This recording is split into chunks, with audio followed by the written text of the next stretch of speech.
ನಮಸ್ಕಾರ ಎಲ್ಲರಿಗೂ. ಗುರುಪೌರ್ಣಿಮೆಯ ಪ್ರಯುಕ್ತವಾಗಿ ವಿಶೇಷವಾದಂತಹ ಒಂದು ರೀಡಿಂಗ್ ಅನ್ನ ಮಾಡ್ತಾ ಇದ್ದೀನಿ. ಯಾಕೆ ಅನ್ನೋದಾದ್ರೆ, ಗುರುಪೌರ್ಣಿಮೆ ಅನ್ನೋದು ವಿಶೇಷವಾದಂತಹ ದಿನವೇ ಆಗಿರುತ್ತೆ. ಒಬ್ಬರಲ್ಲ ಒಬ್ಬರು ನಮ್ಮ ಜೀವನದಲ್ಲಿ ಯಾರಾದರೂ ಒಬ್ಬರು ಗುರುಗಳ ರೀತಿಯಲ್ಲಿ ನಿಂತಿರ್ತಾರೆ, ನಮ್ಮ ಜೀವನಕ್ಕೆ ಮಾರ್ಗದರ್ಶನವನ್ನು ನೀಡ್ತಾ ಇರ್ತಾರೆ. ಯಾರು ಯಾವ ರೂಪದಲ್ಲಿ ಸಹಾಯವನ್ನ ಮಾಡ್ತಾರೋ ಅಥವಾ ಗುರುಗಳ ಸಂದೇಶಗಳನ್ನ ಕೊಡ್ತಾರೋ ಅದು ನಮಗೆ ಜೀವನಕ್ಕೆ ಬಹಳಷ್ಟು ಮುಖ್ಯವಾಗಿರುತ್ತೆ. ಕೆಲವೊಮ್ಮೆ ಒಂದು ಸಂದೇಶಗಳು ನಮ್ಮ ಜೀವನದ ಕೆಲವೊಂದು ದಿಕ್ಕನ್ನೇ ಬದಲಾಯಿಸುತ್ತೆ. ಈಗ ನಮ್ಮ ಜೀವನದಲ್ಲಿ ನೋಡಿ, ಗುರುಗಳಾಗಿ ತಾಯಿ ಬರ್ತಾರೆ, ತಂದೆ ಬರ್ತಾರೆ, ಗುರುಗಳಾಗಿ ಟೀಚರ್ಸ್ ಅಂತ ಏನ್ ಹೇಳ್ತೀವಿ, ಗುರುಗಳಾಗಿ ಬರ್ತಾರೆ. ನಮ್ಮ ಜೀವನದ ಮಾರ್ಗದರ್ಶನವನ್ನ ತೋರಿಸಿರುವಂತಹ ಯಾವುದೇ ವ್ಯಕ್ತಿಗಳು ಕೂಡ ಗುರುಗಳ ಸ್ಥಾನದಲ್ಲಿ ಇರ್ತಾರೆ. ಅದರಲ್ಲೂ ಕೂಡ ಇಡೀ ನಮ್ಮ ಜೀವನವನ್ನೇ ನಡೆಸುವಂತಹ ಗುರುಗಳಾದಂತಹ ಶ್ರೀ ಗುರು ರಾಘವೇಂದ್ರ ಸ್ವಾಮಿಗಳು ಮತ್ತು ಸತ್ಯ ಸಾಯಿ ಬಾಬಾರವರ ಸಂದೇಶಗಳನ್ನ ನಾನು ಇವತ್ತಿನ ದಿನದಲ್ಲಿ ಗುರುಪೌರ್ಣಿಮೆಯ ಪ್ರಯುಕ್ತವಾಗಿ ತಗೋತಾ ಇದ್ದೀನಿ. ಯಾಕಂದ್ರೆ ಯೂನಿವರ್ಸಿನಲ್ಲಿ ಕೆಲವೊಬ್ಬರು ರಾಘವೇಂದ್ರ ಸ್ವಾಮಿಗಳನ್ನ ಪೂಜೆ ಮಾಡ್ತಾ ಇರ್ತಾರೆ. ಅತಿ ಹೆಚ್ಚು ನಂಬಿಕೆಯಿಂದ, ಶ್ರದ್ಧಾ ಭಕ್ತಿಯಿಂದ ಅವರನ್ನ ನಂಬಿ ಅವರ ಸೇವೆಗಳನ್ನ ಮಾಡ್ತಾ ಇರ್ತಾರೆ.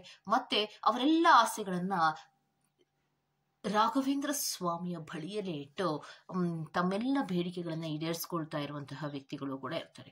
ಮತ್ತೆ ಕೆಲವೊಬ್ಬರು ಶ್ರೀ ಸತ್ಯ ಸಾಯಿ ಬಾಬಾರವರನ್ನ ನಂಬ್ತಾ ಇರ್ತಾರೆ, ಪೂಜೆಯನ್ನ ಮಾಡ್ತಾ ಇರ್ತಾರೆ, ತಮ್ಮೆಲ್ಲ ಕಷ್ಟಗಳನ್ನ ಬಾಬಾರವರ ಬಳಿಯಲ್ಲಿ ಹೇಳ್ತಾ ಇರ್ತಾರೆ. ಅವರೂ ಕೂಡ ತಮ್ಮೆಲ್ಲ ಕಷ್ಟಗಳನ್ನ ಪರಿಹಾರವನ್ನ ಮಾಡ್ಕೊತಾ ಇರ್ತಾರೆ. ಅದರಲ್ಲಿ ಒಟ್ಟಿಗೆ ಏನಾಯ್ತು ಅನ್ನೋದಾದ್ರೆ, ದೇವರೊಬ್ಬನೇ, ಅವತಾರಗಳು ಬೇರೆ ಬೇರೆ ಆಗಿರುತ್ತೆ, ಒಟ್ಟಿನಲ್ಲಿ ಗುರುಗಳು ಅಂದ್ರೆ ಒಬ್ಬರೇ ಆಗಿರ್ತಾರೆ.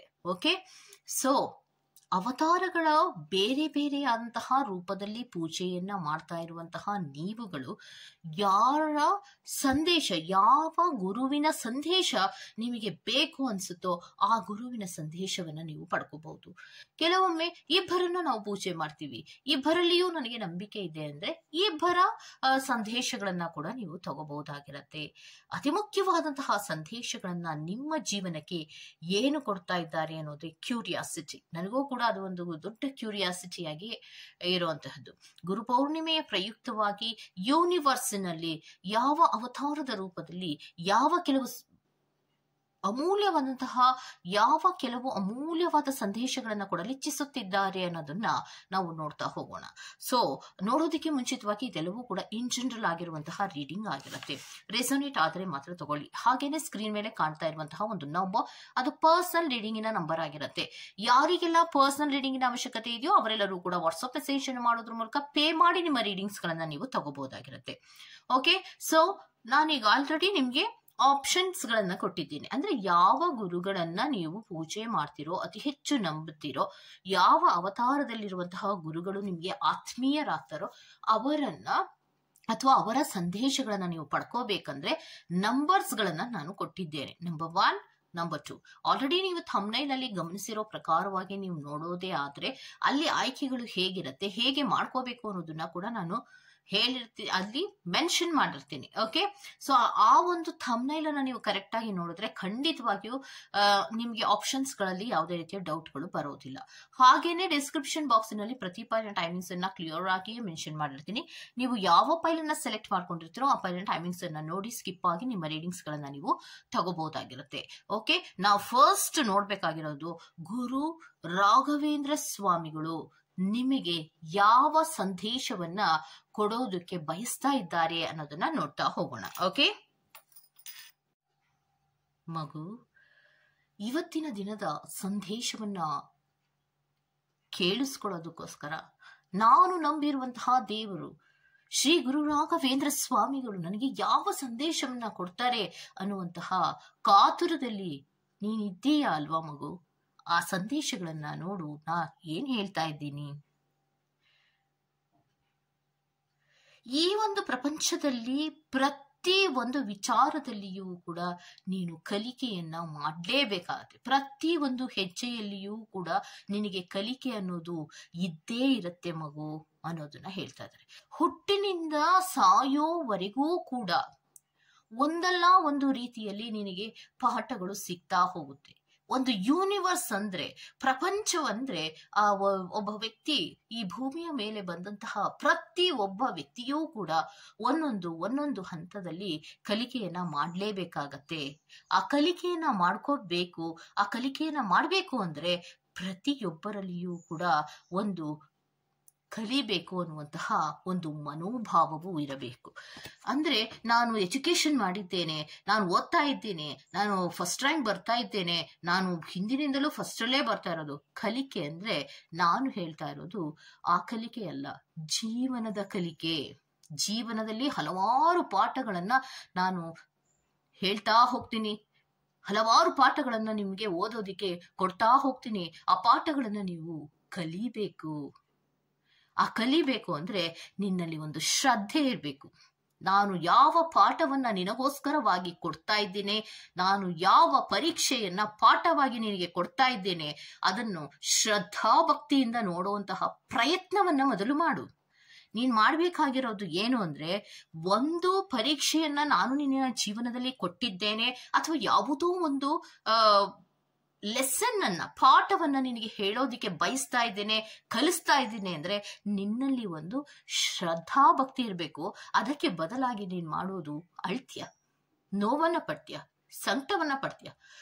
ಪ್ರತಿಯೊಬ್ಬರೂ ಜೀವನದಲ್ಲಿ ಹುಟ್ಟಿದಾಗನಿಂದಲೂ ಕೂಡ ಸಾಯುವವರೆಗೂ ಕೂಡ ಕಷ್ಟವೇ ಬರಬಾರ್ದ, ಅನುಭವಗಳೇ ಸಿಗ್ಬಾರ್ದ, ನೋವೇ ಬರಬಾರ್ದ?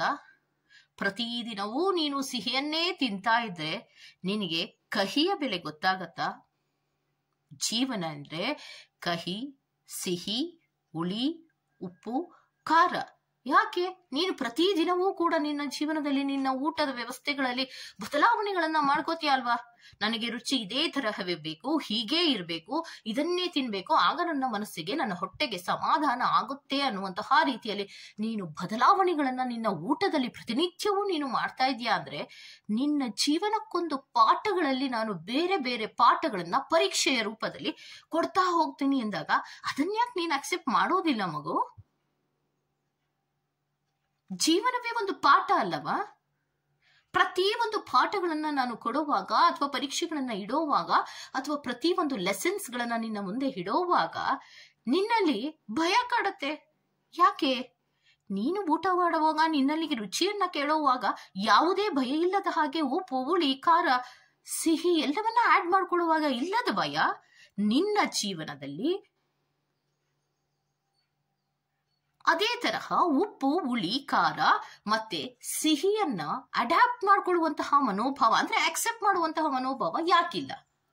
ಒಂದು ಚಿಕ್ಕ ಸಮಸ್ಯೆ ಬರಲಿ, ಒಂದು ಚಿಕ್ಕ ಕಷ್ಟವಾಗ್ಲಿ ಅಥವಾ ಏನೇ ಒಂದು ಕೆಲಸವಾಗ್ಲಿ, ತಕ್ಷಣವೇ ದೇವರ ಮೊರೆಯನ್ನು ಹೋಗ್ತೀಯಲ್ಲ, ಓಕೆ ಕರೆಕ್ಟ್, ದೇವರ ಮೊರೆಯನ್ನು ಹೋಗುವುದು ಕರೆಕ್ಟೇ. ಆದ್ರೂ ಕೂಡ ನಿನ್ನ ಪ್ರಯತ್ನವೂ ಇರಬೇಕಲ್ವಾ? ನಿನ್ನ ಪ್ರಯತ್ನ ಏನು ಮಾಡ್ತೀಯೋ ಆ ಪ್ರಯತ್ನದಲ್ಲಿಯೇ ನಿನ್ನ ಕೆಲವೊಂದು ಲೆಸನ್ಸ್ ಗಳನ್ನ ನಾನು ಕೊಟ್ಟಿರ್ತೀನಿ. ನೀನು ನನ್ನ ಮುಂದೆ ಬಂದು ನಿಂತ ತಕ್ಷಣವೇ ನಿನ್ನ ಪ್ರಯತ್ನವೇನು ಇಲ್ಲ ಅಂದ್ರೆ ಖಂಡಿತವಾಗಿಯೂ ನಾನು ಫಲವನ್ನ ಕೊಡೋದಿಕ್ಕೆ ಸಾಧ್ಯ ಇಲ್ಲ. ಯಾಕೆ ಅಂದ್ರೆ ನೀನು ಅಡಿಗೆಯನ್ನ ಮಾಡುವಾಗ ಏನೆಲ್ಲ ಪ್ರೋಸೆಸ್ ಅನ್ನ ಮಾಡ್ತೀಯಾ? ಹೆಚ್ಕೋಬೇಕು, ಮತ್ತೆ ಹುರ್ಕೋಬೇಕು, ಮತ್ತೆ ಅದನ್ನ ಬೇಯಿಸ್ಬೇಕು, ಆಮೇಲೆ ತಿನ್ಬೇಕು, ಹೌದಲ್ವಾ? ಒಂದು ಅಡಿಗೆಯನ್ನ, ಒಂದು ಊಟವನ್ನ ಮಾಡ್ಬೇಕು ಅಂದ್ರೇನೆ ನೀನು ಅಷ್ಟೊಂದು ಪ್ರಯತ್ನವನ್ನ ಮಾಡ್ಬೇಕು ಅಂದ್ರೆ, ಜೀವನದಲ್ಲಿ ಮುಂದೆ ಬರ್ಬೇಕು ಅಂದ್ರೆ ಹೀಗೆ ಅಲ್ವಾ? ಒಂದೊಂದು ಹೆಜ್ಜೆಗಳನ್ನ ಇಟ್ಟು ಬರ್ಬೇಕಲ್ವಾ? ಅವಾಗ್ಲೇ ಅಲ್ವಾ ನಿನ್ನ ಪ್ಯೂರಿಫಿಕೇಶನ್ಸ್ ಆಗೋದು. ಯಾವುದು ಸರಿ, ಯಾವುದು ತಪ್ಪು, ಯಾವ ದಾರಿಯಲ್ಲಿ ಹೋಗ್ಬೇಕು, ಎಕ್ಸ್ಪೀರಿಯನ್ಸ್ ಅನ್ನೋದು. ಜೀವನದಲ್ಲಿ ನಿನಗೆ ಯಾವುದೇ ಕಷ್ಟವನ್ನ ಕೊಡದ ಹಾಗೆ ನಾನು ಕೂರಿಸ್ಕೊಂಡ್ಬಿಟ್ರೆ ನನ್ನ ಭಕ್ತನಿದ್ದಾನೆ, ನಾನು ಯಾವುದೇ ಕಷ್ಟಗಳನ್ನ ಕೊಡಬಾರ್ದು ಅನ್ನುವಂತಹ ರೀತಿಯಲ್ಲಿ ಅತಿಯಾದ ಪ್ರೀತಿಯನ್ನ ತೋರಿಸಿ ನಿಮಗೆ ಯಾವುದೇ ರೀತಿಯ ಲೆಸನ್ಸ್ ಅನ್ನ ನಾನು ಕೊಡದೇ ಇದ್ರೆ ನಿನಗೆ ಜೀವನದ ಪಾಠ ಗೊತ್ತಾಗತ್ತಾ? ಅನುಭವಗಳು ಗೊತ್ತಾಗತ್ತಾ? ಆ ಅನುಭವಗಳು ಬೇಕು ಅಂದ್ರೆ ಕೆಲವೊಂದು ಲರ್ನ್ ಮಾಡ್ಬೇಕಲ್ವಾ? ಕೆಲವೊಂದು ಪರೀಕ್ಷೆಗಳನ್ನ ಕೊಟ್ಟಾಗ ಅದನ್ನ ಹೆದರಿಸಿ ನಿಲ್ಬೇಕಲ್ವಾ ಮಗು? ಯಾಕಷ್ಟು ಹೆದರ್ಕೊಂತೀಯ? ಯಾಕಷ್ಟು ನೋವನ್ನ ಪಡ್ತೀಯ? ಯಾಕಷ್ಟು ಸಂಕಟದಲ್ಲಿ ಇರ್ತೀಯ? ನೀನು ನನ್ನ ಸೇವೆಯನ್ನ ಮಾಡುವಾಗ ನೀನ್ ಏನ್ ಮಾಡ್ತಿದ್ಯಾ ಅನ್ನೋದು ನನಗೆ ಗೊತ್ತಿದೆ. ಆದ್ರೆ ನಿನ್ನ ಪ್ರಯತ್ನವೇನು ಅನ್ನೋದನ್ನು ಕೂಡ ನಾನು ನೋಡ್ಬೇಕಾಗಿದೆ.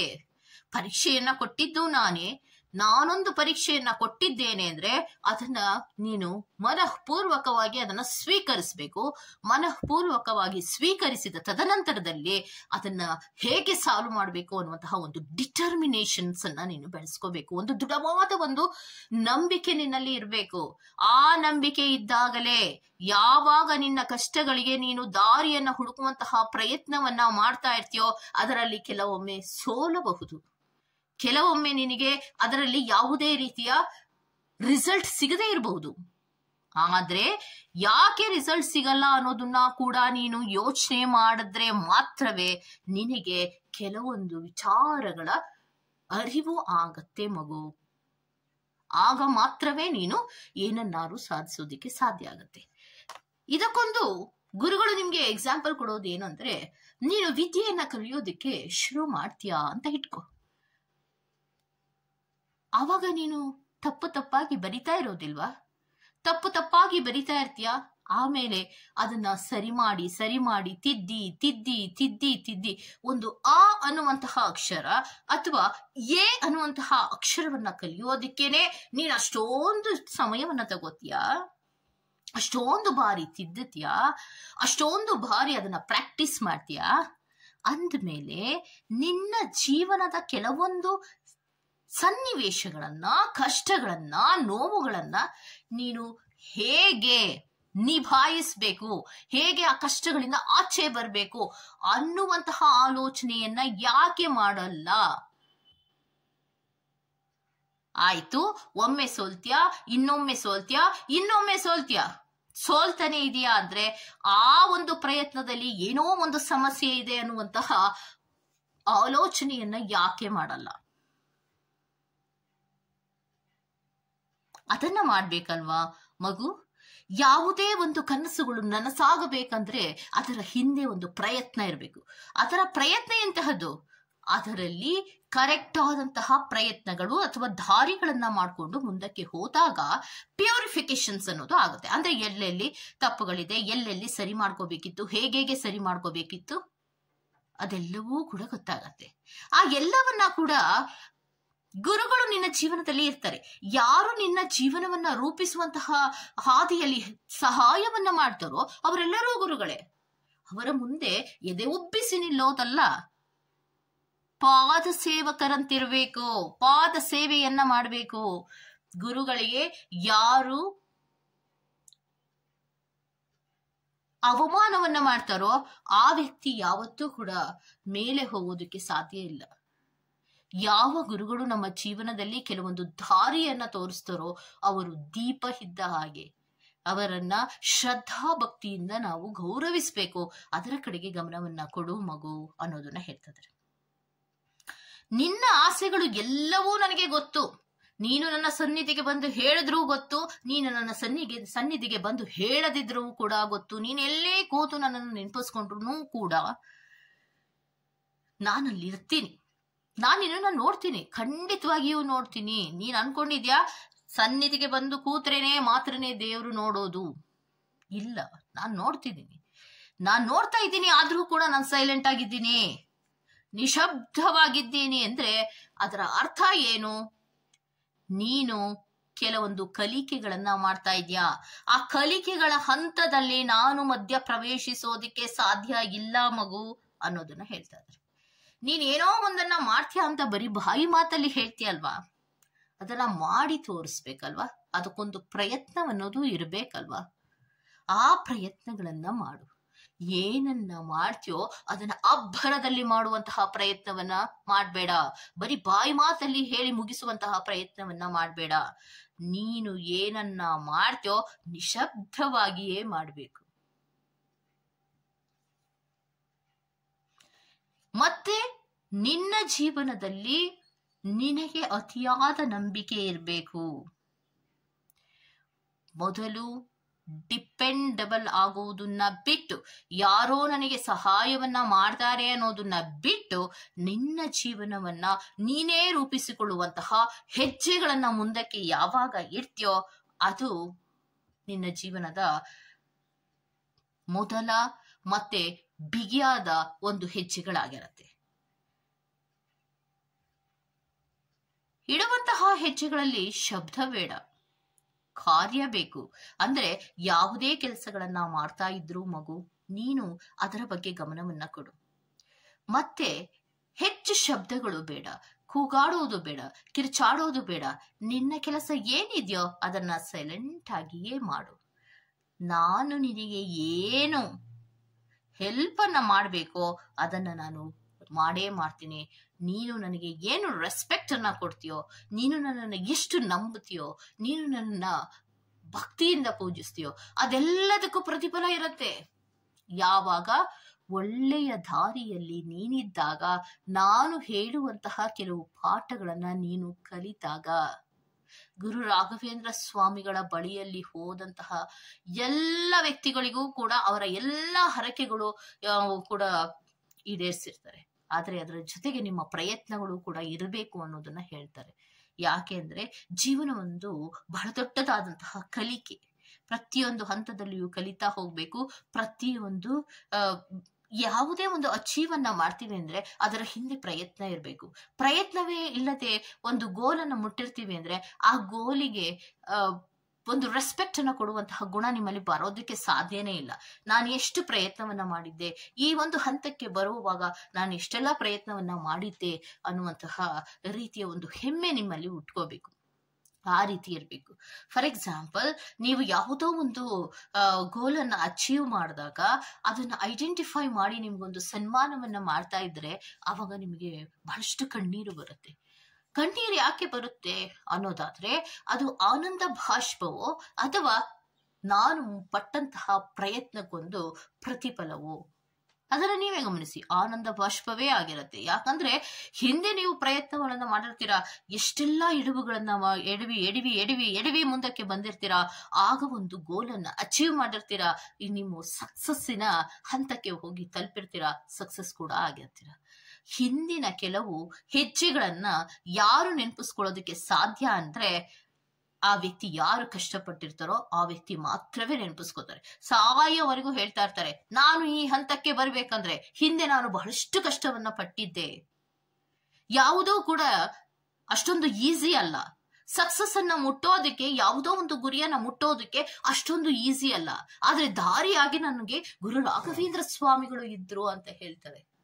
ಅಂದ್ರೆ ಅರ್ಥ, ಗುರು ರಾಘವೇಂದ್ರ ಸ್ವಾಮಿಗಳು ಇರ್ತಾರೆ, ಅದಕ್ಕೊಂದು ಪ್ರತಿಫಲವಾದ ರೂಪದಲ್ಲಿ ನಿಮಗೆ ಕೆಲವೊಂದು ರೀತಿಯ ಕೆಲಸಗಳು ಆಗತ್ತೆ, ಸಕ್ಸಸ್ಗಳು ಆಗತ್ತೆ.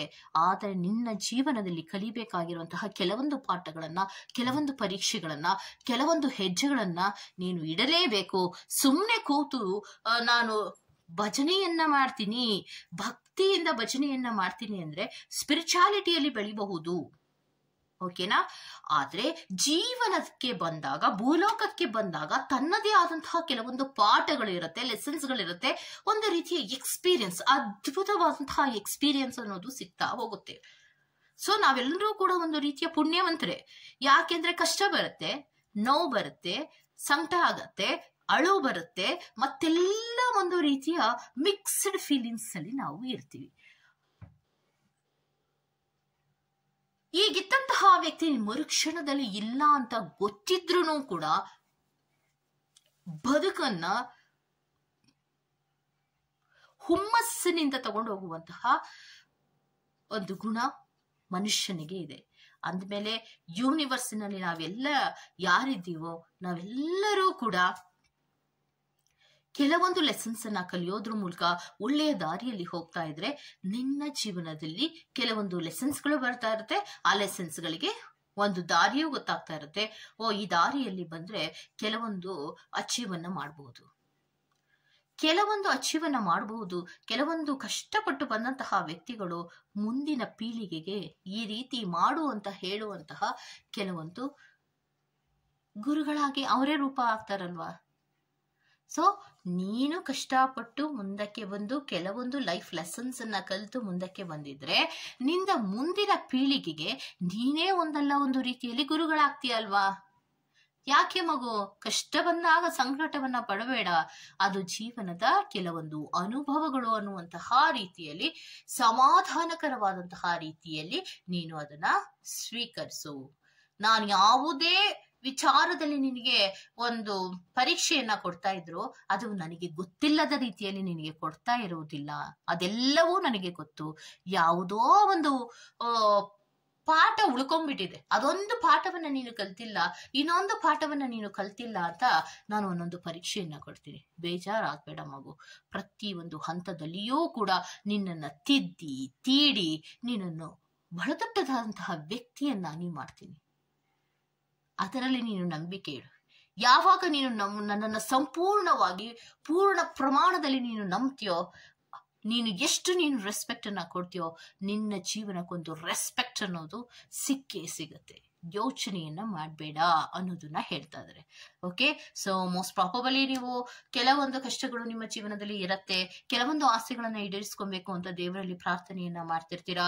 ಎಷ್ಟೇ ಪ್ರಾರ್ಥನೆಗಳನ್ನ ಮಾಡ್ತಾ ಇದ್ರು ಕೂಡ ಕೆಲವೊಬ್ಬರಿಗೆ ಕೆಲವೊಂದು ಸಕ್ಸಸ್ ಅನ್ನೋದು ಸಿಗ್ತಾ ಇಲ್ಲ.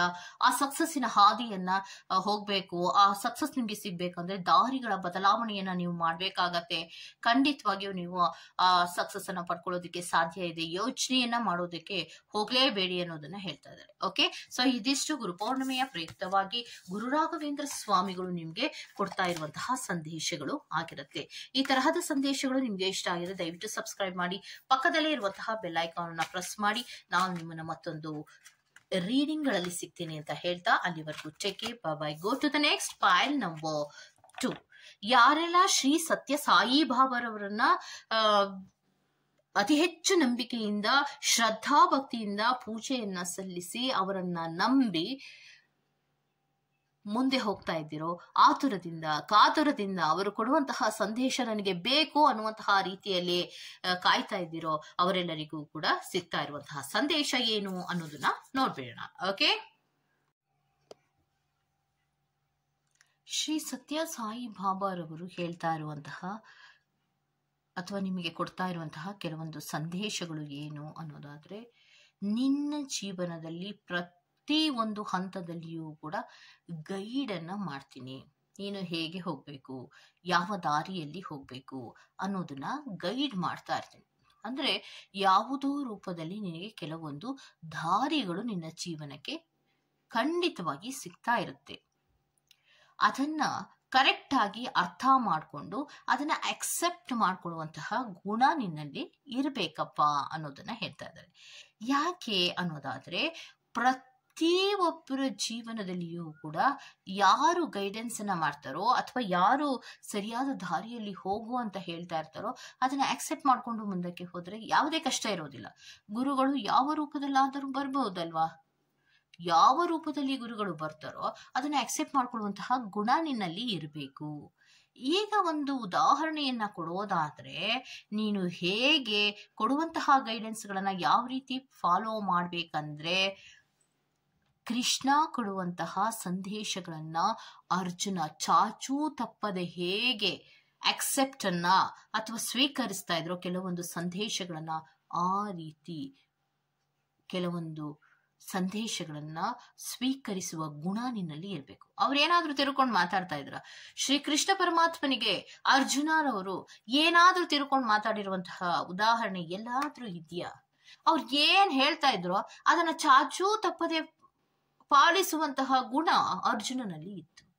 ಅದೇ ರೀತಿ ನಿನ್ನ ಜೀವನದಲ್ಲಿ ಗುರುಗಳಾಗಿ ಯಾರು ಬರ್ತಾರೋ, ಅವರು ಯಾರು ನಿಮ್ಮನ್ನ ಮೇಲೆತ್ತುವಂತಹ ಪ್ರಯತ್ನವನ್ನ ಮಾಡ್ತಾ ಇರ್ತಾರೋ, ಅವರು ಯಾವ ರೂಪದಲ್ಲಾದ್ರೂ ಬರ್ಲಿ, ಅಕ್ಕ, ತಂಗಿ, ಅಣ್ಣ, ತಮ್ಮ, ಗುರುಗಳು, ಟೀಚರ್ಸ್ ಅಂತ ಏನ್ ಹೇಳ್ತೀರಾ, ಅವರು ಬೇರೆ ಯಾವುದೇ ರೂಪದಲ್ಲೇ ಬರ್ಲಿ, ಅವರು ಹೇಳ್ತಾ ಇರೋದು ಸರಿ ಅಂದ್ರೆ ಅದನ್ನ ಅಕ್ಸೆಪ್ಟ್ ಮಾಡ್ಕೊಳ್ಳುವಂತಹ ಗುಣ ನಿನ್ನಲ್ಲಿ ಇರಬೇಕು, ಸ್ವೀಕರಿಸುವ ಗುಣ ನಿನ್ನಲ್ಲಿ ಇರಬೇಕು. ನಿಷ್ಕಲ್ಮಶವಾಗಿ ನಿಸ್ಸಂದೇಶವಾಗಿ ನೀವು ಅದನ್ನ ಅಕ್ಸೆಪ್ಟ್ ಮಾಡ್ಕೊಳ್ಳುವಂತಹ ಗುಣ ಇರಬೇಕು. ಯಾರಿಗ್ ಗೊತ್ತು? ನಿಮಗೇನಾದ್ರೂ ಗೊತ್ತಾ? ನಾನು ಯಾವುದೋ ರೂಪದಲ್ಲಿ ನಿಮ್ಮ ಹತ್ರ ನಾನು ಬಂದಿರಬಹುದಲ್ವಾ?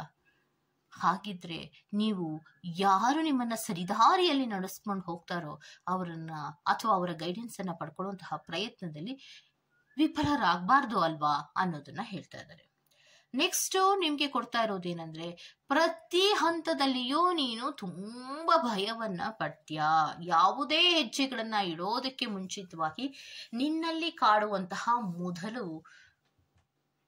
ಭಯ, ವಿಪರೀತವಾದಂತಹ ಭಯ ಅನ್ನೋದು ನಿನ್ನಲ್ಲಿ ಕಾಡುತ್ತೆ.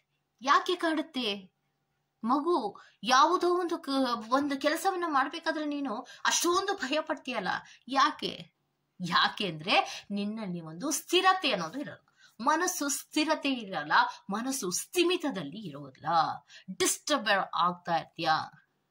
ನಾನು ಇದರಿಂದ ತೊಂದರೆ ಆಗ್ಬಿಟ್ರೆ, ಇದರಿಂದ ನೋವು ಆಗ್ಬಿಟ್ರೆ, ಇದರಿಂದ ಲಾಸ್ ಆಗ್ಬಿಟ್ರೆ, ಇದರಿಂದ ಇನ್ನೇನೋ ಆಗ್ಬಿಟ್ರೆ, ಇದನ್ನ ಬಿಡಿ. ಮೊದಲು ಬರುವಂತಹ ಸಿಚುಯೇಷನ್ಸ್ ಗಳನ್ನ ಆತ್ಮೀಯವಾಗಿ ಸ್ವೀಕರಿಸಿ. ಎಷ್ಟು ಆತ್ಮೀಯವಾಗಿ ಸ್ವೀಕರಿಸ್ತಿರೋ ಅದರಲ್ಲಿ ನಿಮ್ಗೆ ಡಿಸ್ಟರ್ಬ್ ಆಗುವಂತಹದ್ದು ಯಾವುದೂ ಇರಲ್ಲ. ಪಟ್ ಅಂತ ದಾರಿಗಳು ನಿಮ್ಗೆ ಗೊತ್ತಾಗತ್ತೆ. ಆ ಒಂದು ದಾರಿಯನ್ನ ಹುಡುಕೊಳ್ಳೋ ಪ್ರಯತ್ನವನ್ನ ಮಾಡ್ಬೇಕು. ಇನ್ನೊಂದು, ನಿಮ್ಮಲ್ಲಿ ಪ್ರತಿ ಸಾರಿಯೂ ಬರುವಂತದ್ದು, ದೇವ್ರೇ ನನಗೆ ಯಾಕಪ್ಪ ಇಷ್ಟು ಕಷ್ಟ ಕೊಟ್ಬಿಟ್ಟೆ, ನನ್ನ ಪೂಜೆಯಲ್ಲಿ ನಿನಗೇನಾದ್ರೂ ಸಮಸ್ಯೆ ಆಯ್ತೇನಪ್ಪ, ನಾನು ನಿನಗೆ ಸರಿಯಾಗಿ ನಿನಗೆ ಪ್ರಸಾದವನ್ನ ಮಾಡಿ ಇಡ್ಲಿಲ್ವಾ ತಂದೆ. ಇದನ್ನ ಹೇಳುವಂತಹ ವ್ಯಕ್ತಿ ನಾನು ಕೂಡ ಕೇಳಿಸ್ಕೊಂಡಿದ್ದೀನಿ. ಈ ತರ ಹೇಳುವಂತಹ ವ್ಯಕ್ತಿಗಳು ಕೂಡ ಇದ್ದಾರೆ. ಅಂದ್ರೆ ನೀವು ಪ್ರಸಾದವನ್ನಿಟ್ರೆ, ಪೂಜೆ ಮಾಡಿದ್ರೆ ಒಲಿತಾರೆ ಅನ್ನೋದನ್ನ ಯಾಕೆ ಅನ್ಕೊಂಡಿದ್ದೀರಾ? ದೇವ್ರಿಗೆ ಏನ್ ಕಡಿಮೆ ಆಗಿದೆ? ದೇವರೇ ನಮ್ಗೆಲ್ಲ ಕೊಡ್ತಾ ಇರೋದು. ನಾವು ತಿಂತಾ ಇರೋ ಪ್ರತಿ ಒಂದನ್ನು ಕೂಡ ದೇವರೇ ಕೊಡ್ತಾ ಇರೋದು. ನಿಮ್ಮಿಂದ ಏನು ಅಲ್ಲ. ನಿಮ್ಮ ಜೀವನಕ್ಕೆ ಕಲಿಬೇಕಾಗಿರುವಂತಹ ಕೆಲವೊಂದು ಪಾಠಗಳಲ್ಲಿ ನೋವುಗಳಿರುತ್ತೆ. ಆ ನೋವುಗಳನ್ನ ಅಕ್ಸೆಪ್ಟ್ ಮಾಡಲ್ಲ ನೀವು. ದೇವ್ರ ಮೇಲೆ ಹಾಕ್ತೀರಾ, ದೇವ್ರೇ ನಾನು ನಿನಗೆ ಏನು ಪ್ರಸಾದವನ್ನ ನೀಡ್ಲಿಲ್ವಪ್ಪ, ಅದಕ್ಕೋಸ್ಕರ ನನಗೆ ಈ ಕಷ್ಟವನ್ನ ಕೊಟ್ಬಿಟ್ಯಾ. ದೇವ್ರೇ ನನ್ನ ಪೂಜೆಯಲ್ಲಿ ನಿನಗೆ ಸಮಾಧಾನ ಆಗ್ಲಿಲ್ವಾ, ಅದಕ್ಕೆ ನನಗೆ ಇಷ್ಟು ಕಷ್ಟವನ್ನ ಕೊಟ್ಬಿಟ್ಯಾ ಅಂತ ಕೆಲವೊಬ್ರು ಮಾತಾಡ್ತಿರ್ತಾರೆ. ಯಾವುದೇ ಕೆಲಸವನ್ನ ಮಾಡ್ತಾ ಇದ್ರು ಕೂಡ ಆ ಕೆಲಸವನ್ನ ದೇವರ ಕೆಲಸ ಅಂತ ಮಾಡ್ತಾ ಇದ್ರೆ ನೀವು ಪೂಜೆಯನ್ನ ಮಾಡ್ಬೇಕಾಗೇ ಇಲ್ಲ. ಯಾವ ಕೆಲಸವನ್ನ ಮಾಡ್ತಿರ್ತೀರೋ ಅಲ್ಲೇ ದೇವರಿರ್ತಾನೆ. ಪ್ರತಿ ಒಂದು ಕಡೆಯಲ್ಲಿಯೂ ಕೂಡ ದೇವರಿರ್ತಾನೆ. ಆದ್ರೆ ನೀವು ಮಾತ್ರ ಅನ್ಕೊಳ್ಳೋದಷ್ಟೇ, ಅಯ್ಯೋ ನೋವು ಕೊಟ್ಬಿಟ್ಟ ದೇವ್ರು, ಇದು ಯಾಕಪ್ಪ, ಈ ಪ್ರಪಂಚದಲ್ಲಿ ಎಷ್ಟೋ ಜನರಿದ್ದಾರೆ, ಆದ್ರೆ ಇರೋ ಪರ ಕಷ್ಟನೆಲ್ಲ ನನಗೆ ಕೊಟ್ಬಿಟ್ಟಲ್ಲಪ್ಪ ದೇವ್ರೇ ಅಂತ ಕೇಳ್ತಾ ಇರ್ತೀರ. ಇರೋ ಪರ ಕಷ್ಟನೆಲ್ಲ ನಿಮಗೆ ಕೊಟ್ಟಿಲ್ಲ. ಕೆಲವೊಂದು ಸಿಚುಯೇಷನ್ಸ್ ಗಳನ್ನ ಹೇಗೆ ಹ್ಯಾಂಡಲ್ ಮಾಡ್ಬೇಕು ಅನ್ನೋದನ್ನ ಹೇಳ್ತಾ ಇರ್ತಾರೆ ಅಷ್ಟೇ. ಇದು ನನಗೇನು ಉಪಯೋಗ, ಇಷ್ಟೊಂದು ಕಷ್ಟ ದೇವರು ನನಗೆ ಕೊಟ್ಟ, ಇದರಿಂದ ನನಗೇನು ಉಪಯೋಗ ಮುಂದಕ್ಕೆ ಅನ್ನೋದಾದ್ರೆ ಏನ್ ಮಾಡ್ತೀರಾ? ಯಾವುದೋ ಒಂದು ಕಷ್ಟ ಬಂದಿದೆ ಅಂತ ಇಟ್ಕೊಳ್ಳಿ. ಆ ಕಷ್ಟ ಯಾಕೆ ಬಂತು? ಈಗ ಆರ್ಥಿಕವಾಗಿ ನಷ್ಟವನ್ನ ಅನುಭವಿಸಿರ್ತೀರಾ. ಒಂದು ಎಕ್ಸಾಂಪಲ್, ಆರ್ಥಿಕವಾಗಿ ತುಂಬಾ ಅನುಭವಿಸಿರ್ತೀರಾ. ಆದ್ರೆ ಹಿಂದೆ ಆರ್ಥಿಕವಾಗಿ ನಷ್ಟಗಳನ್ನ ಅನುಭವಿಸಿದ್ರೆ ಏನಾಗತ್ತೆ? ಸಾಲಗಳಾದ್ರೆ ಏನಾಗುತ್ತೆ? ಅವಮಾನಗಳಾದ್ರೆ ಏನಾಗುತ್ತೆ? ಬಡ್ಡಿಗಳ ಮೇಲೆ ಬಡ್ಡಿಗಳು ಹೋಗುತ್ತೆ. ಬಡ್ಡಿಗಳ ಮೇಲೆ ಬಡ್ಡಿಗಳು ಹೋದ್ರೆ ಏನಾಗುತ್ತೆ? ಹೆಚ್ಚು ದುಡಿಬೇಕಂದ್ರೆ ನೀವೇನ್ ಮಾಡ್ಬೇಕಾಗತ್ತೆ? ದುಡಿಮೆಯ ಪ್ರಮಾಣದಲ್ಲಿ ಅಥವಾ ಗಂಟೆಗಳು ಜಾಸ್ತಿ ಆಗುತ್ತೆ. ಆ ಜಾಸ್ತಿ ಆದಾಗ ಏನಾಗುತ್ತೆ? ಸ್ಟ್ರೆಸ್ ಆದಾಗ ಏನಾಗುತ್ತೆ? ನೋವಾದಾಗ ಏನಾಗುತ್ತೆ? ಸಂಕಟ ಆದಾಗ ಏನಾಗುತ್ತೆ? ದೇವಸ್ಥಾನಕ್ಕೆ ಹೋಗಿ ಕೂತ್ಕೊಂಡು ದೇವರನ್ನ ಬೈತಾ ಇರೋದೇ ಕೆಲಸ ಆಗಿರುತ್ತೆ. ಇಷ್ಟೇ ಅಲ್ವಾ? ಚಿಕ್ಕದಾದಂತಹ ರೀತಿಯಲ್ಲಿ ನನಗೊಂದು ಲಾಸ್ ಆಯ್ತು. ಹೌದಾ? ಲಾಸ್ ಆಯ್ತು. ಯಾಕಾಯ್ತು? ಈ ದಾರಿಯನ್ನ ಹುಡುಕ್ಬೇಕು. ಲಾಸ್ ಆಯ್ತು ಅಂದ್ರೆ ಯಾಕಾಯ್ತು? ಸರಿ ಆಯ್ತು. ಯಾವುದೇ ರೀತಿಯ ಲಾಸ್ ಆಗದೆ ಇರೋ ತರ ನಾನು ಏನನ್ನ ಮಾಡಬೇಕಾಗಿತ್ತು, ಹೇಗೆ ನಾನು ಇದನ್ನ ಮೂವ್ ಮಾಡಬೇಕು, ಹೇಗೆ ನನ್ನ ಸಾಲಗಳನ್ನ ತೀರಿಸ್ಕೋಬೇಕು, ಇದರ ಚೌಕಟ್ಟಿನಲ್ಲಿ ನೀವಿರ್ಬೇಕು. ಅದರ ಚೌಕಟ್ಟಿನಲ್ಲಿ ನೀವಿರೋದಿಲ್ಲ. ಏಕ್ದಮ್ ಅಳು ಒಂದು ಬಿಟ್ರೆ ಬೇರೆ ಏನು ಕಾಣಿಸಲ್ಲ. ಬಿಕ್ಕಿ ಅಳ್ತಾ ಇರ್ತಾರೆ. ದೇವಸ್ಥಾನಕ್ಕೆ ಹೋದ್ರು ಅಳ್ತಾ ಇರ್ತಾರೆ, ಕೂತ್ರು ಅಳ್ತಾ ಇರ್ತಾರೆ, ನಿಂತ್ರು ಅಳ್ತಾ ಇರ್ತಾರೆ. ದಾರಿಯೇ ಇಲ್ಲ ಅಂತಾರೆ. ದಾರಿ ಇಲ್ಲದ ಸಮಸ್ಯೆಗಳು ಯಾವುದೂ ಇಲ್ಲ. ಅದನ್ನ ಗಮನಿಸ್ಕೊಳ್ಳಿ. ದಾರಿಯೇ ಇಲ್ಲ, ಈ ಒಂದು ಸಮಸ್ಯೆಗೆ ದಿಕ್ಕೇ ಇಲ್ಲ, ದಾರಿಯೇ ಇಲ್ಲ ಅಂತ ಹೇಳೋದೆಲ್ಲವೂ ಸುಳ್ಳು. ಯಾಕೆ ಅಂದ್ರೆ ಸಮಸ್ಯೆ ಬರೋದೇ ಅದಕ್ಕೊಂದು ಪರಿಹಾರದ ರೂಪದಲ್ಲಿ ಒಂದು ದಾರಿ ಇಟ್ಟೆ ಸಮಸ್ಯೆಗಳು ನಿಮ್ಮ ಮುಂದೆ ಬರುವಂತಹದ್ದು. ಸ್ವಲ್ಪ ಸಮಾಧಾನಕರವಾಗಿ ಇರಿ. ಫ್ರಸ್ಟ್ರೇಷನ್ಸ್ಗೆ ಒಳಗಾಗೋದು ಜಾಸ್ತಿ, ಅದು ಬೇಡ ಅನ್ನೋದನ್ನ ಹೇಳ್ತಾ ಇದ್ದಾರೆ. ಮತ್ತೆ ನಿಮ್ಮ ಲೈಫ್ ಅನ್ನ ಎಲ್ಲಾ ತರ ನಾನ್ ಬದುಕ್ಬೇಕು ಅನ್ಕೋತಿರಲ್ಲ, ಯಾಕೆ? ಅಲ್ಲ, ಎಲ್ಲಾರ ತರ ನೀವಿರ್ಬೇಕು ಅನ್ನುವಂತಹದ್ದೇ ಆಗಿದ್ರೆ ಸೃಷ್ಟಿಯಲ್ಲಿ ಬೇರೆ ಬೇರೆ ರೀತಿಯ ವ್ಯಕ್ತಿಗಳನ್ನ ದೇವ್ರು ಯಾಕೆ ಹುಟ್ಟಿಸ್ತಾ ಇದ್ದ? ಯಾಕೆ ಯಾರೋ ಒಬ್ರು ಬದುಕ್ತಾ ಇದ್ದ ಅವ್ರಂತೆ ನಾನು ಬದುಕ್ಬೇಕು? ಬಿಡಿ, ಒಂದು ಹೊಸ ಟ್ರೆಂಡ್ ಅನ್ನ ಕ್ರಿಯೇಟ್ ಮಾಡಿ, ನಿಮ್ಮದೇ ಆದಂತಹ ರೀತಿಯಲ್ಲಿ ನೀವು ಬದುಕುವಂತಹ ಪ್ರಯತ್ನವನ್ನ ಮಾಡಿ. ಯಾರೋ ನನ್ನನ್ನ ಫೋರ್ಸ್ಫುಲ್ ಆಗಿ ಇದೇ ರೀತಿ ಬದುಕು ಅಲ್ಲ, ಸರಿದಾರಿಯಲ್ಲಿ ನೀನು ಬದುಕೋದಕ್ಕೆ ಸಾಧ್ಯ ಆಗುತ್ತೆ ಅನ್ನೋದಾದ್ರೆ, ಆ ಸರಿದಾರಿಯಲ್ಲಿ ಹೋಗೋದಕ್ಕೆ ನನಗೆ ದಾರಿ ಗೊತ್ತಿದೆ ಅನ್ನೋದಾದ್ರೆ ಅದನ್ನೇ ಮಾಡೋ. ಡಿಫ್ರೆಂಟ್ ಆಗಿರೋ ಜೀವನದಲ್ಲಿ ಒಂದು ಡಿಫ್ರೆಂಟ್ ಆದಂತಹ ರೀತಿಯಲ್ಲಿ ಬದುಕುವಂತಹ ಪ್ರಯತ್ನವನ್ನ ಮಾಡು. ಹೇಗೆ ಬದುಕ್ಬೇಕು, ಹಾಗೆ ಬದುಕ್ಬೇಕು ಅನ್ನೋದೆಲ್ಲ ಬಿಟ್ಟು ನಿನಗೆ ಯಾವುದು ಸರಿ ಅನ್ಸುತ್ತೋ, ಯಾವುದು ಯಾರಿಗೂ ತೊಂದರೆ ಆಗೋದಿಲ್ವೋ ಆ ರೀತಿ ಬದುಕು. ಅದೇನು ಬೇರೆಯವ್ರ ತರ ನೋಡಿ ಬದುಕತ್ಯಾ? ನಿನ್ನನ್ನ ನೋಡಿ ಬೇರೆಯವರು ಕಲಿಯೋ ತರ ಇರಬೇಕು ಅನ್ನುವಂತಹ ಆಲೋಚನೆಯನ್ನ ಯಾಕೆ ನೀನ್ ಮಾಡೋದಿಲ್ಲ ಅನ್ನೋದನ್ನ ಹೇಳ್ತಾ ಇದ್ದಾರೆ. ಇನ್ನೊಂದು, ನಿನಗೆ ಯಾವುದರಲ್ಲಿ ಸಮಾಧಾನ ಸಿಗುತ್ತೋ ಆ ಕೆಲಸಗಳನ್ನ ಮಾಡು. ಆಗ ಮಾತ್ರ ನೀನು ಹೆಲ್ದಿ ಆಗಿರೋದಕ್ಕೆ ಸಾಧ್ಯ, ಆರೋಗ್ಯಕರವಾಗಿ ಇರೋದಕ್ಕೆ ಸಾಧ್ಯ. ಫಾರ್ ಎಕ್ಸಾಂಪಲ್, ಈಗ ಯಾರೋ ಒಬ್ರು ಕಷ್ಟವನ್ನ ಪಡ್ತಾ ಇದ್ದಾರೆ, ನೀನಿಲ್ಲಿ ಕೂತ್ಕೊಂಡು ಊಟ ಮಾಡ್ತಾ ಇದ್ಯಾ ಅಂತ ಇಟ್ಕೊ. ಎದುರಿಗಿರುವಂತಹ ವ್ಯಕ್ತಿ ಯಾರೋ ಒಬ್ರು ಭಿಕ್ಷುಕರೋ ಅಥವಾ ಯಾವುದೋ ಒಂದು ಮಗು ಹಸುವಿನಿಂದ ಕೂತಿದೆ ಅಂತ ಇಟ್ಕೊಳ್ಳಿ. ಏನ್ ಮಾಡ್ತೀರಾ? ಆ ಒಂದು ವ್ಯಕ್ತಿಗೆ ಊಟವನ್ನ ಕೊಡ್ತಿರೋ? ಈಗ ನಿಮ್ಮಲ್ಲಿ ಬೇರೆ ದುಡ್ಡಿಲ್ಲ, ನಿಮ್ಮಲ್ಲಿ ಇದ್ದಂತಹ ದುಡ್ಡಿನಲ್ಲಿ ಒಂದು ಊಟವನ್ನ ತಗೊಂಡಿದ್ದೀರಾ, ಆ ಊಟ ನಿಮ್ಗೆ ತುಂಬಾ ಹಸಿವಾಗ್ತಾ ಇದೆ, ಎದುರಿಗಿರುವಂತಹ ವ್ಯಕ್ತಿಯು ಕೂಡ ತುಂಬಾ ಹಸಿವಿನಲ್ಲಿ ಒದ್ದಾಡ್ತಾ ಇದ್ದಾನೆ.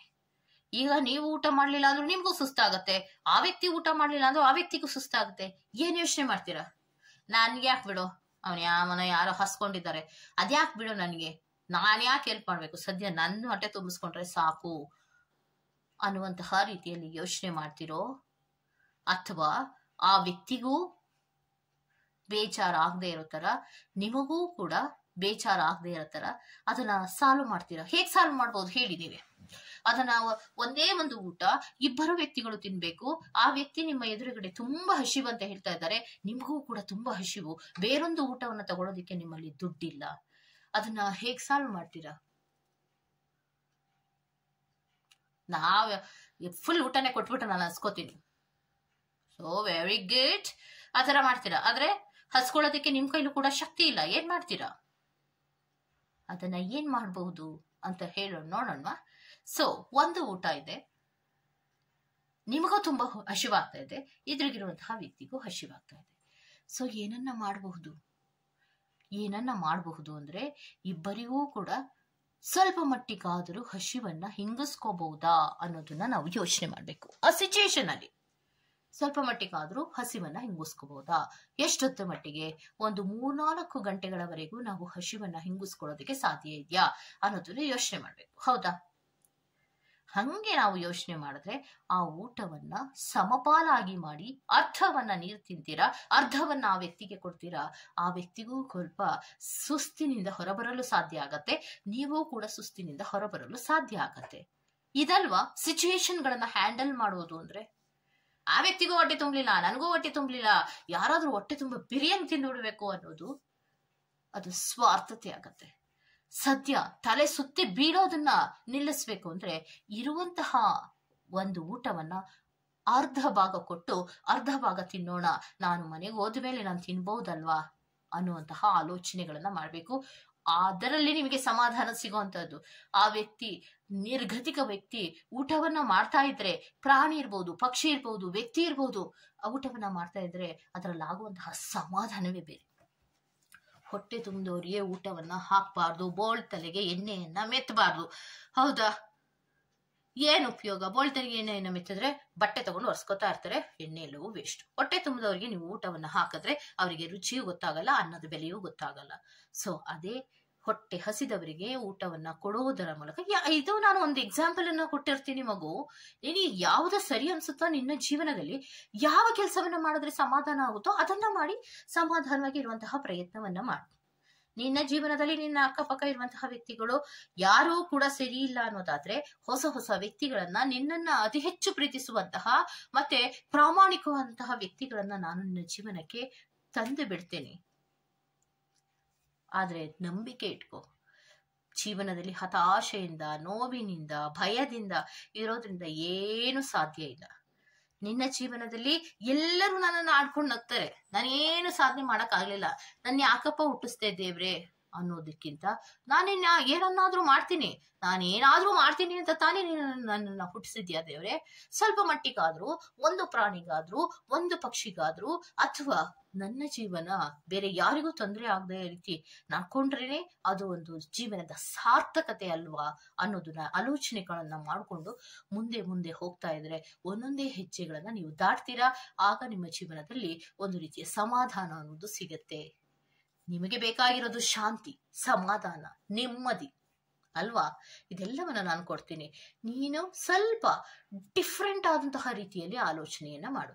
ನೀನಿರುವಂತಹ ಪರಿಸರದಲ್ಲಿ ಒಂದು ರೀತಿಯ ವಿಚಿತ್ರವಾದಂತಹ ವಾತಾವರಣವಿದ್ರೂ ಕೂಡ ನೀನು ಎಲ್ಲರಂತೆ ಇರುವಂತಹ ಪ್ರಯತ್ನ ಮಾಡಬೇಡ.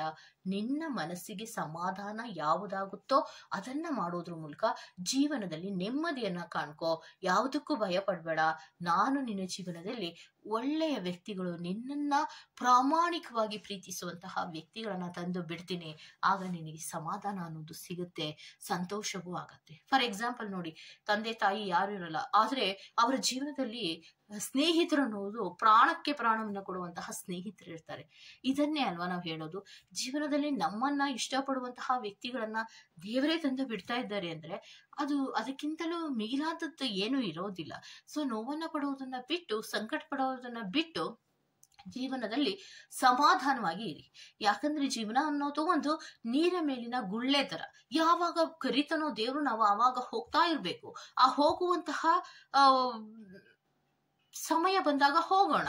ಆದ್ರೆ ಇರುವಂತಹ ಸಮಯವನ್ನ ಸಮಾಧಾನಕರವಾದಂತಹ ರೀತಿಯಲ್ಲಿ ಕಳೆಯುವಂತಹ ಪ್ರಯತ್ನವನ್ನ ಮಾಡೋಣ ಅನ್ನೋದನ್ನ ಮನಸ್ಥಿತಿಯಲ್ಲಿ ಇಟ್ಕೊಂಡ್ರೆ ಅಷ್ಟೇ ನಿನ್ನ ಜೀವನದ ನೆಮ್ಮದಿ ಅನ್ನೋದನ್ನ ಶ್ರೀ ಸತ್ಯ ಸಾಯಿಬಾಬಾರವರು ಪಾಲ್ ನಂಬರ್ 2 ಅವರಿಗೆ ಹೇಳ್ತಾ ಇದ್ದಾರೆ. ಓಕೆ, ಸೊ ಇದಿಷ್ಟು ಗುರುಪೌರ್ಣಿಮೆಯ ಪ್ರಯುಕ್ತವಾಗಿ ಶ್ರೀ ಸತ್ಯ ಸಾಯಿಬಾಬಾರವರು ಪಾಲ್ ನಂಬರ್ 2 ಅವರಿಗೆ ಕೊಡ್ತಾ ಇರುವಂತಹ ಸಂದೇಶ ಆಗಿರುತ್ತೆ.